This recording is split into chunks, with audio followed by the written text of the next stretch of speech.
वैसे सैफ साहब हमारे साथ मौजूद हैं। वैसे साहब माजरत के साथ मुझे ये बताइएगा, बतौर इत्तेहादी आपका हुकूमत को मशवरा क्या होगा? एक के बाद एक गलती हुकूमत की तरफ से आती है, फिर उसको मैनेज करते हैं। इत्तेहादी भी नवाज शरीफ साहब वाले केस में भी इत्तेहादियों ने कहा आप क्या कर रहे हैं, इंडेमनिटी बॉन्ड की शर्त लगा दी, फिर अदालत ने कहा, फिर बीमार उनको खुद कहा, फिर कहा पता नहीं बीमार है या नहीं है।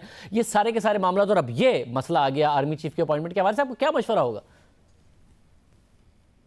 अजीब सी बात है शाहजेब, ये बात अगर आप देखें तो गुज़श्ता कुछ अरसे से ये चंद जो मसाइल थे इनकी तरफ आपने इशारा किया। इससे पहले कि बहुत ज़्यादा आपको याद है वो वज़ीर तिजारत ने भी रज़ाक दाऊद साहब ने एक स्टेप लिया था जिसको रीडू करना पड़ा। बाद में इवन इलेक्शन कमीशन के मेंबरान की तकर्रुरी के हवाले से भी कंट्रोवर्सीज आई। ये एक तसलसल से चल रही हैं और मेरे ख्याल में मैं तो बार बार मुख्तलिफ शोज़ पर जब मौका मिला है तो मैंने तो वज़ीर आज़म साहब के हवाले से यही रिक्वेस्ट उनको की है कि खुदा के लिए अपने पास ऐसे लोगों को रखें, वो हज़रत अली रज़ियल्लाहु तआला अन्हु के बकौल जो वो हों, जो साहिबुल राय हों, जो आपको वो राय दे सकें जो वक्त की ज़रूरत, हिकमत और दानिश पर मबनी राय दे सकें।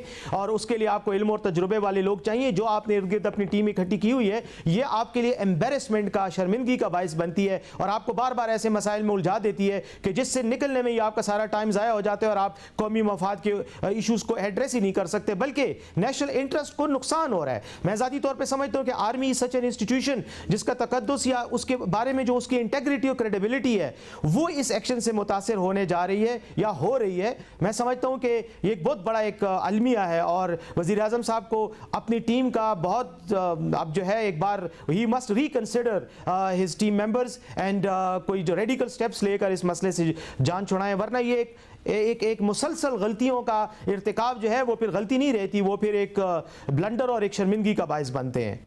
बहुत शुक्रिया। वैसे सैफ साहब हमारे साथ मौजूद थे।